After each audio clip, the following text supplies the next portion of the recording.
네, 갑작스럽게 전해진 북미 정상회담 전격 취소 소식에 청와대도 또 전문가들도 바쁜 밤을 보냈습니다. 네, 이번 취소 소식 왕선택 통일외교 전문기자와 함께 자세한 얘기 나눠보도록 하겠습니다. 안녕하십니까? 네, 안녕하세요.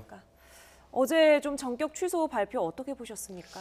아주 당혹스럽고 좀 걱정스러운 마음이 좀 있습니다만, 엊그저께 이미 트럼프 대통령의 입을 통해서 취소될 수도 있다, 무산될 수도 있다 이런 말이 나온 상황이었기 때문에 일말의 가능성이 있었던 상황이었고 예측을 어느 정도 했던 시나리오, 여러 가지 시나리오가 있었지만 대부분 북미 정상회담이 된다고 생각을 하는 시나리오였는데 분명히 무산되는 시나리오도 있었다는 것을 알고 난 이후였기 때문에 또 수용할 수밖에 없는 상황도 있습니다. 예, 공개 서한이라는 형식을 택한 점도 다소 이례적인 방식은 아닙니까? 북미 정상회담 얘기 자체가 처음입니다. 모든 게 사상 처음입니다. 그러니까 취소한 것도 처음이죠. 예. 그래서 여러 가지 형식이 있었겠지만 북한이 했던 성명 발표 그런 것들을 생각을 한 것 같습니다. 그런 것과 관련해서 이제 지금 미국 트럼프 대통령의 그 공개 서한에 따르면 이번에 회담을 취소한 이유가 김계관 제1부상의 불만 표명 담화, 그다음에 최선희 부상의 개인 담화 이거에 대해서 불쾌감을 가졌기 때문에 이제 할 수 없다 이렇게 됐거든요. 거기에 맞대응하는 어떤 문서의 방식을 택한 것 같습니다. 네.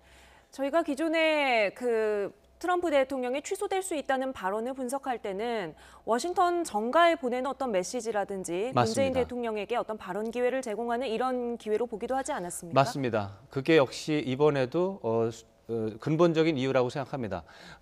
트럼프 대통령 서한에 따르면 표면적인 이유는 최선희 부상이 마이크 펜스 부통령을 비난했는데 그 비난의 정도가 분노를 굉장히 강력한 분노라고 표현했습니다. Tremendous anger. 그렇게 표현하고 적개심, open hostility, 공공연한 적대감 표출. 이 두 가지를 명확하게 들었습니다. 그런데 이것이 김계관 제1부상이 존 볼튼 보좌관에 대해서 했던 발언의 수위가 거의 비슷합니다. 근데 볼튼 보좌관에 대한 김계관 제1부상의 비난에 대해서는 트럼프 대통령이 수용을 했었거든요. 수용을 해서 오히려 존 볼튼 보좌관을 나무라는 모습을 보였습니다. 그런데 펜스 부통령에 대한 최선희 부상의 비난에 대해서는 거부한 것이죠. 그러니까 이 부분은 두 번 연속으로 이렇게 하는 것은 좀 심하다 이런 식으로 해석을 할 수도 있고 아니면은 마이크 펜스 부통령의 어떤 대북 비난 발언은 그거는 문제가 없었는데 그것까지도 북한이 비난하는 것을 보니 저런 사람들과 대화를 할 수는 없다. 그리고 엊그저께도 말씀드렸지만 워싱턴의 전통적인 엘리트들은 북한하고 대화하면 속는다. 대화를 하지 마라. 대화 자체를 하지 마라. 이렇게 얘기를 해왔거든요. 그것을 그렇지 않다. 북한과 또 얘기를 해보니까 믿을 만한 구석도 있고 특히 문재인 한국 대통령이 그걸 권고하고 있고 이런 상황을 볼 때 할 수도 있다라고 하는 것이 이제 트럼프 대통령이 어떻게 보면 외로운 프로젝트였는데 이제 최선희 부상의 편지를 통해서 개인 담화를 통해서 그 전문가들의 말을 이번엔 들어야 되겠구나라고 트럼프 대통령이 마지막에 마음을 돌렸다 이렇게 해석을 할 수 있습니다. 객관적으로 최선희 국장의 그 담화의 수위는 좀 어떻게 봐야 됩니까? 이렇게 취소까지도 예측을 할 수 있는 수준인가요? 어제 담화를 처음 봤을 때는 취소까지 생각을 하지 못했습니다. 왜냐하면 최선희 부상의 그 개인 담화는 강력한 불만을 표명한 건 틀림없는데 굉장히 수위가 조절이 되어 있습니다. 마지막의 문장을 보면 북미 정상회담을 취소하도록 건의를 할 수 있다. 이렇게 얘기를 했습니다. 그 앞에 마이크 펜스 부통령을 겨냥하면서 이렇게 무도하게 행동을 하는 것은 이런 식의 이제 표현을 썼는데 사실 표현이 거칠긴 했지만 북한의 기존의 행태를 본다면 크게 달라지지 않은 표현입니다. 그래서 이것까지 문제 삼을 거라고 생각하지 못했는데 트럼프 대통령에 대한 워싱턴의 기존의 엘리트들의 어떤 계속적인 부정적인 어드바이스, 조언이 굉장히 강력했던 것 같습니다. 마지막에 50대 50으로 흔들리는 그야말로 바람처럼 그랬었는데 마지막에 최선희 부상의 편지가 결정적인 역할을 한 것 같습니다. 지금 말씀하시는 중에 어제 풍계리 핵실험장 폐기 행사 사진이 들어왔습니다. 그 사진 한번 보도록 하겠습니다. 네. 지금 폭파 화면이 공개가 됐는데요. 지금 바로 앞에서 기자들, 외신 취재진들이 보고 있는 모습인 것 같고요. 예, 지금 폭파 전에 일부 그 기자회견이라고 해야 될까요? 어떤 브리핑이 있었는데 네. 브리핑 장면도 지금 사진이 공개가 됐습니다. 네, 강경호 북한 핵무기연구소 부소장의 브리핑으로 전해지고 있는데요. 네, 우리 기자들 현지에 갔던 공동 취재단의 전언에 따르면 폭파가 실행되기 전에 북측에서 사전에 브리핑 설명이 있었다고 합니다. 예. 그 과정으로 생각을 할 수 있겠습니다. 브리핑에서는 좀 어떤 내용들이 나왔습니까? 자세한 내용은 저희들도 아직 기다리고 있는 상황인데 폭파가 어떤 식으로 진행되는지 기자들에게 설명하는 그런 자리였다고 합니다. 네, 또 이 자리에서 이 핵실험장이 한번 폭파가 되면 복원이 불가능하고 풍계리 이외의 다른 핵실험장이나 갱도는 북한에 없다 이런 말이 나오기도 했다고 전해지는데요. 일단 첫 번째 폭파가 오전 11시쯤에 시작이 돼서 오후 4시, 한 5시까지 해서 모두 마무리가 됐다고 하죠. 네, 5차례에 걸쳐서 폭파가 있었습니다. 11시에 첫 번째 폭파가 있었고 이 장면은 아마도 10시 한 40분, 50분 정도 된 것 같습니다. 그다음에 이제 그렇게 점심이 지나가서 오후 2시에 다시 폭파가 시작이 됐습니다. 그래서 2시 정도에 2차례 폭파가 있었습니다. 그리고 4시에 다시 폭파가 2차례 더 있었습니다. 그래서 4시 한 반 정도에 5차례에 걸친 폭파가 모두 종료가 됐습니다. 네. 예. 현장에서 소식 들어보면 2번, 3번, 4번 갱도가 폭파가 됐다고 하고 1번 갱도 이야기는 없던데요. 네, 1번 갱도는 사실 조금 아까 우리 강정규 기자 리포트에 김동엽 교수의 설명이 있었습니다만 2006년 10월 9일에 거기서 이제 실험을 한 게 사실인데 그 실험이 약간 좀 오류가 있었던 것 같습니다. 그 뒤에 문제가 좀 발생을 해서 스스로 폭발을 한 상태입니다. 이미 붕괴가 돼 있는 상태이기 때문에 추가적인 폭발을 할 필요가 없는 그런 시설물이었고 1번에 대해서는 폭발을 하지 않을 것이라는 전망이 많았습니다. 예, 이번 폭파 행사에 대해서 다소 부족한 점도 있다라는 외신 기자들의 평가도 있던데요. 그런 부분은 어떻게 보십니까?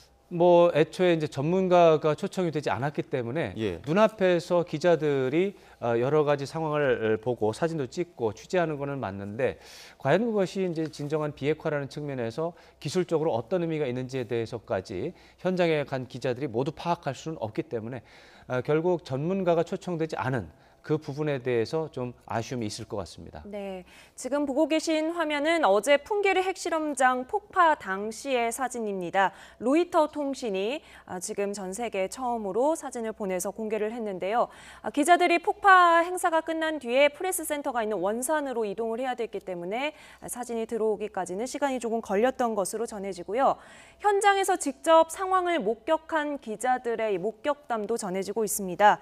영국 스카이뉴스 특파원은 큰 폭발에 이어서 먼지와 열기가 밀려왔고 나무로 된 관측소가 산산조각이 났다라고 전했고요. 또 이에 앞서 북한이 기자들에게 전례 없을 정도로 굉장히 상세하게 브리핑을 했다 이렇게 전하기도 했습니다. 네, 지금 사진으로 봤을 때는 일부 기자들이 원거리에서 관측을 했다고 하는데 지금 어느 정도 근거리에서 시설물들을 확인을 하고 맞습니다. 그리고 폭파 행사가 진행된 것 같아요. 폭발을 하기 전에 2번 갱도의 경우 예. 폭발을 하기 전에 갱도의 입구까지 기자들을 안내를 해서 갱도 안의 내부를 일부 볼 수 있도록 조치를 했다. 그러나 갱도 안에 들어가지는 않았다. 이렇게 이해를 하고 있는데요. 이 사진을 보면 그 장면이 설명이 되는 것 같습니다. 네. 지금 이 장면은 설명하는 장면이고 이제 폭발되는 예. 장면인데 이제 조금 지나가면 또 사진이 나오겠습니다. 이 장면입니다. 이 장면이 갱도 입구에서 갱도 안을 바라볼 수 있도록 조치가 있었다. 이 부분에 해당하는 장면이라고 생각하면 되겠습니다. 네. 그 뒤에 내용을 보면 기자들은 갱도 입구 바깥에서 안쪽을 본 결과 30m 정도 거리에 축구공만한 크기의 폭발물이 장치가 돼 있는 것을 목격할 수 있었다 이렇게 돼 있기 때문에 갱도 안을 보여줄지 안 보여줄지 궁금했었는데 일단 북한 입장에서는 갱도 입구 정도는 보여준 것으로 볼 수가 있겠습니다. 네.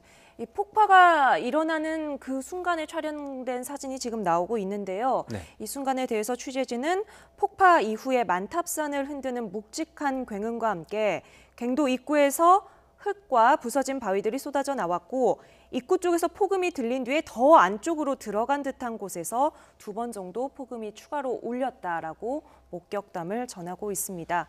이 2번 갱도가 2차에서 6차까지 핵실험이 진행된 곳이라고 하던데요. 맞습니다. 1차 핵실험, 2006년에 10월에 1차 핵실험이 있었는데 그것은 이제 1번 갱도 오른쪽에 있는 것이고 그건 거리가 좀 떨어져 있는 곳이고 지금 보시는 저 2번 갱도 앞에 저기 2번 갱도인데 2차부터 6차까지 지난해까지 핵실험이 벌어지는 것이고 특히 지난해 9월 3일에 마지막 6차 핵실험이 있었는데 그때는 굉장히 큰 규모로 핵실험이 이루어져서 굉장히 국제사회 또 우리 입장에서 본다면 우울한 뉴스가 됐었습니다. 예. 지금 이 사진이 그러니까 어쨌든 어제 폭파 행사를 진행을 하고 나서 전 세계적으로도 처음으로 공개되는 사진일 텐데 네. 트럼프 대통령이 어쨌든 북미 정상회담 취소를 하고 이 사진 이러한 정보들을 다시 한번 듣고 나서 또 다른 뭐 태도 변화라든가 아니면 입장을 발표를 할까요? 그런 것까지 예측하기는 제가 좀 무리인 것 같습니다만 트럼프 대통령이 예측 불가의 행동을 한 적이 몇 자리에 있습니다. 북미 정상회담을 받아들인 것 자체도 사실은 파격이었습니다. 그거 자체가 파격이었죠. 사실 그날 저도 이제 TV 뉴스 출연해서 해설을 하면서 뭐라고 그랬냐면 한국의 국가안보실장 정의용 국가안보실장과 서훈 국정원장이 북한을 다녀와서 이제 워싱턴에 가서 트럼프 대통령에게 김정은 위원장을 만난 상황을 설명을 하고 김정은 위원장의 메시지를 전한 그런 상황이었거든요. 그런 상황이었는데 그때 정의용 안보실장이 전달한 내용을 보면 김정은 국무위원장이 트럼프 대통령의 정상회담을 희망을 한다. 또 만나보시라 이렇게 권고를 한 그런 장면이었습니다. 그래서 그런 장면 속에서는 생각을 좀 해보고 검토를 해보고 결정을 할 줄 알았거든요. 그래서 저도 참모들과 상의해 본 다음에 결정을 할 것으로 예상을 한다. 이렇게 해설을 했었습니다. 근데 그런 예상을 하는 와중에 결정이 난 겁니다. 그래서 현장에서 바로 그럼 뭐 하자. 5월 안에 하자 이래가지고 그게 3월 8일의 일입니다. 77일 만에 끝이 났지만 그렇게 전격적으로 북미 회담 정상회담을 수용한 것도 일반적인 예측을 뛰어넘은 것이고 이번에 회담을 취소한 것도 일반적인 예측을 뛰어넘은 것입니다. 사실 날짜를 정할 때 여러 가지 불편한 상황들을 예측 가능한 상태 속에서 날짜를 잡고 장소를 잡는 것이거든요. 그런데 날짜가 나왔고 6월 10일 싱가포르에서 날짜가 나왔는데도 불구하고 취소를 하는 것은 정상회담을 하기로 결정하고 날짜까지 잡은 그 절차에 문제가 있었음을 스스로 증명하는 꼴이 됩니다. 사실 이런 일은 하지 않는 게 맞죠. 이렇게 경박하게 날짜를 잡았다가 경박하게 취소를 하는 것은 주변 사람들에게 좋지 않은 인상을 주는 게 사실입니다.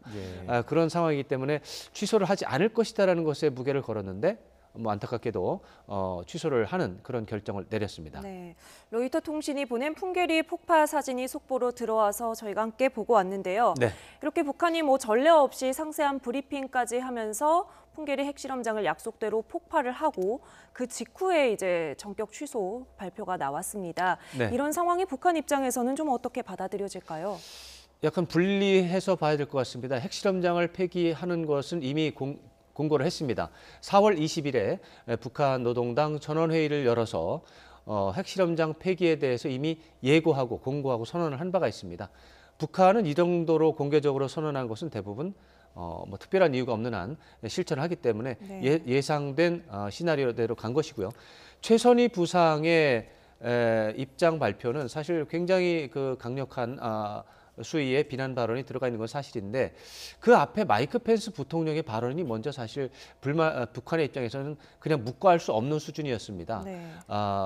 사실 트럼프 대통령이 이미 북미 정상회담에 대해서 뭐 취소 얘기도 하긴 했지만 문재인 대통령과의 정상회담을 통해서 북미 정상회담을 차질 없이 진행하고 성공시키기 위해서 최선을 다하기로 양 정상이 합의하였다고 브리핑을 한 바가 있습니다. 거기에 동의한 바가 있습니다.